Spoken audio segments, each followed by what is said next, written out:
This is Contractor Sense with Ruth King. Welcome to Contractor Sense. Here you discover ideas, tactics, news, and information that matters to your contracting business and you. I'm your host, Ruth King. This episode is sponsored by Financially Fit Business.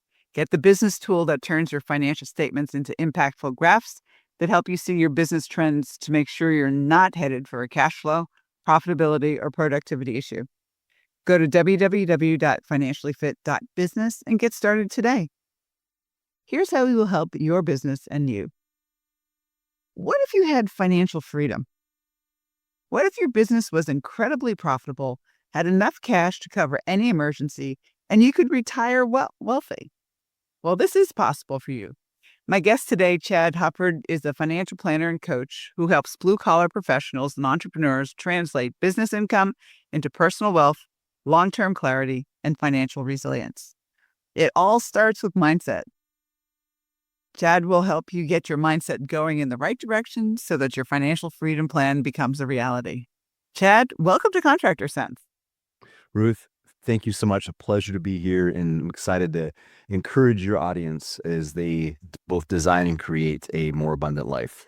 Yeah, and that's really what it's all about, is creating the abundant life for them, but also their employees, both, right?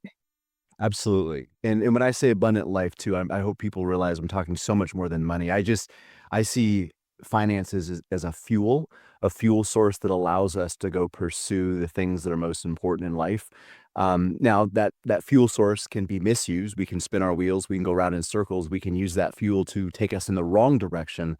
But if we are headed in the right direction, finances well applied allow us to pursue the things that are most meaningful to us. And that's what the abundant life is like.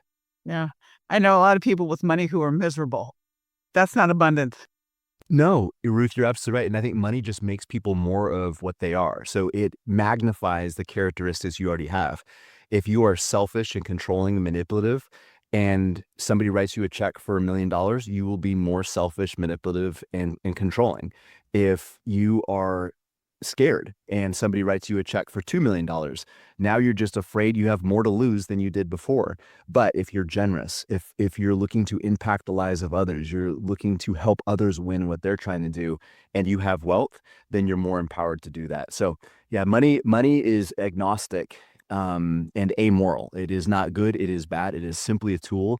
And that tool, when properly used, can be an amazing resource for us.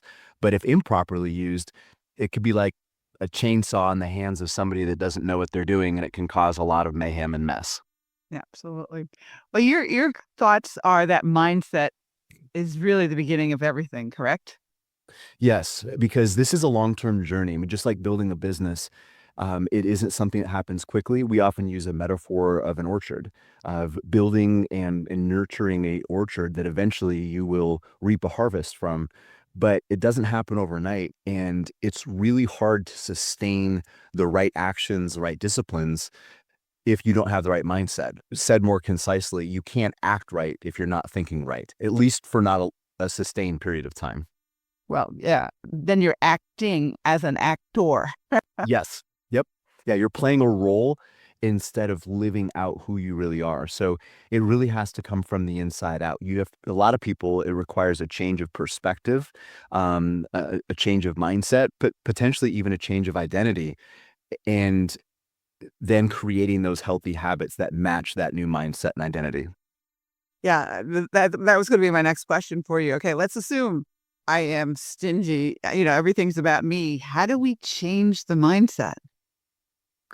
First of all, I think we have to have a mindset of gratitude. So our culture, our life, Ruth, before we started recording, we talked a little bit about social media. It's not, that's not a world that either of us are or maybe super attuned to, but most of our society is locked in and plugged into that. And it is so easy to compare our average day with somebody else's best day. And in social media, even human nature, the tendency is to focus on what everybody else has that you don't. And it's really easy to have a scarcity mindset. It's easy to be jealous, to be envious, to be greedy, to be fearful if you're focused on what you think you're missing. But starting with a practice of generosity, because the mindset, a practice is different than a feeling or emotion. People think of generosity might be, that's an emotion. I feel very generous. I would say, yeah, it's great to feel that way, but generosity needs to be a practice. You need to actively seek out the things in your life that are going well, the things you're grateful for, whether that's making a list, whether it's a journal, whether it's writing a card to somebody who maybe helped you get started in your business, a teacher from sixth grade. There's a lot of ways to practice gratitude. And the funny thing about gratitude is a lot of people think that they will show gratitude when they feel it. But I think it goes the other way around, Ruth. I think when we show gratitude, then we start to feel it. And when the focus is on what we do have and not what we think we're missing, not only are we happier and more content, but we actually make better decisions in our relationships, in our finances, even in our business. Yeah. My trainer, we report in every week, and his last question to us is, what are 3 things that you're grateful for this week? And you have to put it in there. And I think that's a good thing to do too. Well, and a lot of your listeners, they're running businesses, whether it's a business they own or maybe they're a foreman or a crew lead or something like that. We have to think critically when we're solving problems and trying to get a project ready on time, shipped on time. And the tendency is to focus on what's going wrong. And when running a business, you do need a certain amount of that, but there is a balance. We have to take a step back and look at all the good things happening in life. Look at the things that we are blessed with, because it also helps us notice the things that we can leverage rather than just focusing on what didn't go the way that we thought it would, which in the contracting business, the list of things that didn't go the way you planned is always going to be very long. So we need to make sure that we make that list of things that are going right as well. Yeah, I'm not sure everything goes 100% according to plan, to be perfectly frank. There's always something. Well, especially in the contracting world, right? Like, Yeah, exactly. It is very fickle. I mean, our niche, Ruth, is kind of forging blue collar millionaires, and a lot of them in the oil industry, a lot of them electricians, a lot of them in plumbing. These are all very fickle industries, and man, you could be shooting the lights out for several years, and all it takes is oil prices to drop or some local regulatory environment to change, and things dry up so quick. And it's just there's a lot of uncertainty, and like you said, almost nothing goes as planned. So you're always going to have a long list of things that don't seem to be going right, but I think people don't realize how long the list is of things that are happening right for them as Yeah. well. Yeah. Before we take a break, if somebody wants to reach out to you, how do they do that, Ted? VeritasAlaska.com is the best place to reach us, and don't let the website fool you. We work with folks all over the U.S. We were founded here in Alaska, so there's a certain amount of cachet with that. But VeritasAlaska.com or Veritas.Alaska on Instagram. Very good. We'll be right back. Thanks for listening to Contractor Sense. Imagine you had total freedom. You didn't have to worry about money. You didn't have to be a slave to your business. The words, "I can't," are eliminated from your vocabulary. What if you could do what you want to do, whenever you want to do it? A financially fit business could give you that freedom. How? By knowing what your financial statements are telling you and taking action based on what they say. You can do this in less than 10 minutes a month, at an investment of less than taking your family out to dinner once a month. And if your financial statements are a mess, you can get help. Go to www.financiallyfit.business or click on the QR code below to get started today. We're back. Thanks for listening to Contractor Sense. Before the break, we were talking about mindset being the first component in financial freedom. And it's critical to write down what you're grateful for and do it. It's amazing how much it changes, your outlook on life, because it does work. So, Chad, let's assume we now have our mindset right. We're writing things down that we're grateful for. We're looking at the positive rather than the negative.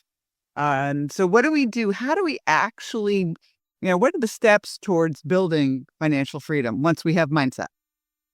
Well, I think the next step, and this is a good segue because mindset is attached to this, we have to know what we're trying to build. And here's where mindset is important.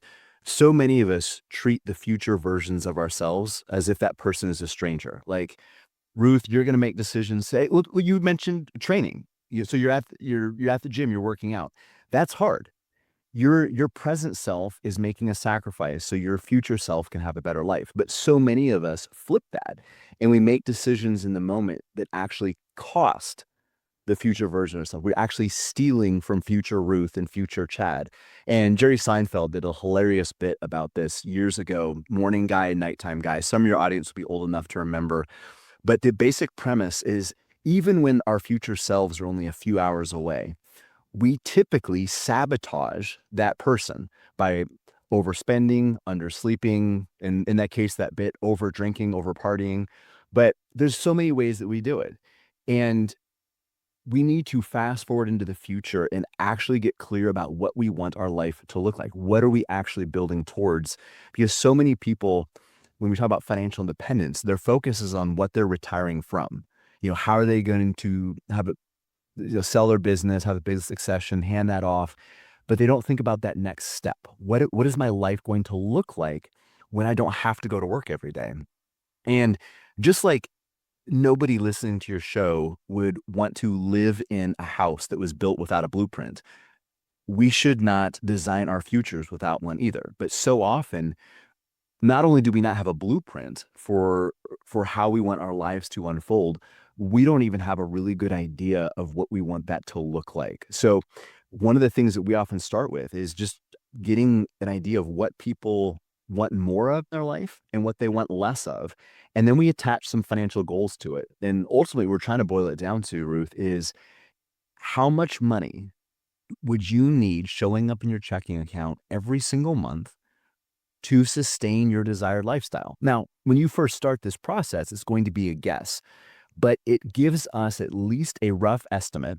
And a lot of your listeners can appreciate that the first architectural renderings are never going to be the ones that are actually the finished product, right? It's the rough draft, but it gives you a picture of what you're working towards. Now we can reverse engineer that and come up with a number that's pretty accurate around the amount of invested capital that you need to retire, to sunset your business, and live comfortably for a very long time. But if you don't know what your target is, it's really hard to know where to aim. It's interesting because you're absolutely right. If your goal is to sell this business and you don't have what you are going to do after you sell it, I have watched contractor after contractor who did that and was miserable. And then they're dead in 6 months, which is crazy. Well, and I've seen the flip side of that too. Oh, I've seen the flip side They too, may but not I've be seen dead in more. 6 months. They may not be dead in 6 months. Yeah. But they exist for 20 years without living. So they stop living when they sell the business. They might not die, but they've stopped living. They've stopped happening to life, and life just unfolds by default instead of by design. And the other side of this too, that I think a lot of listeners will appreciate, the business owners listening, is for those of you who have like 3 to 5 years before you plan on exiting, or at least maybe taking a step back. I mean, everybody has a number what they think their business is worth, but a lot of people don't know what they need their business to be worth. And what I mean by that is there's a certain metric for what you need your business to produce, not just from an annual standpoint, but from a succession and sales standpoint, to fill that gap in your financial plan. And if you get ahead of this, you can actually design your business to fill that void. But again, if you don't know what it is you're trying to build, you have no idea how to use the tools and tactics to get you there. Yeah. I mean, figure it out. I mean, there's many people out there. There are a lot of business brokers who can help you with a estimate of where your business is probably worth and what it's going to sell for. And if it's not enough, you got to grow the business to make that happen.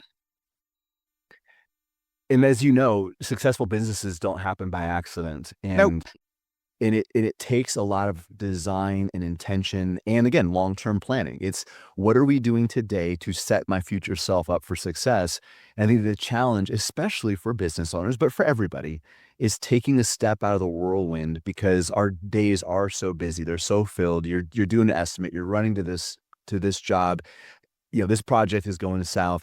To take a step back and try to get to know the version of yourself 20 years from now, think of like, where I want to be in 15 years. That's really hard. We're just trying to get, we're trying to make payroll next week.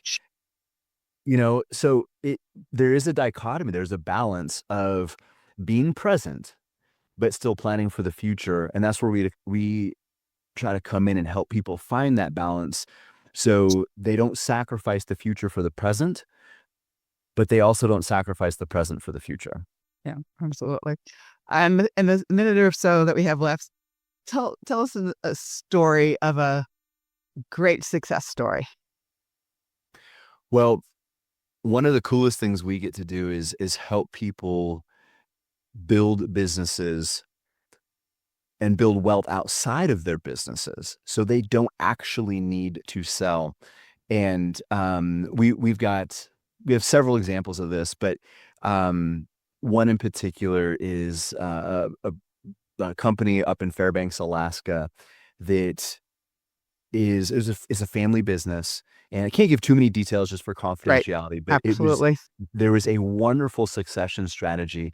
But the really cool thing about it was the founder of the business, because she had built wealth outside of the business, she didn't have to make a clean break. It wasn't like she had to sell and then step away. Her financial independence was not determined solely by the transfer of this business. Now, it certainly helped, but what that's allowed her to do is to kind of gradually wade into quote unquote retirement, what we like to call a job optional lifestyle, but then come back and actually work part-time in the business that she built, and to help the new owners, and one of which is one of her kids. And the guy that bought it might as well be one of her kids. And just the teamwork around that has been amazing, because they're all helping each other, not just build their own lives, but the lives of their employees and really their customers, because they had the security and clarity in their own personal plans that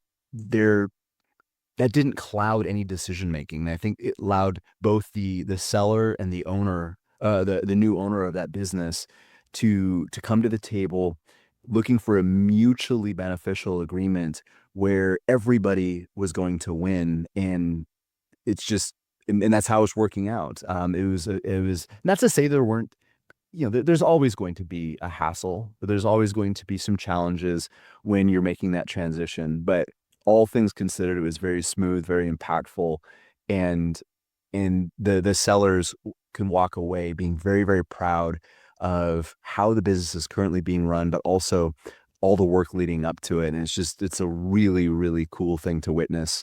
From my standpoint, being able to see these people, this partnership blossom and flourish and really impact their entire community. Sounds great. Chad, give us the website one last time, please. It's veritasalaska.com. Thank you so much for being with us. It's my pleasure. Thank you for letting me be here and chat with you and talk to your audience. And thanks to all of you for joining us. Choose one thing that you discovered and implement it in your business. These ideas, tactics, and strategies help you make more money, have more free time, and give back. If you like today's program, spread the word. Please review this podcast on any device you're listening to it on. Help a fellow contractor make more money too. For comments or questions, 770-729-0258 or email Ruth King at hvacchannel.tv. Thanks for listening. Have a great and profitable day.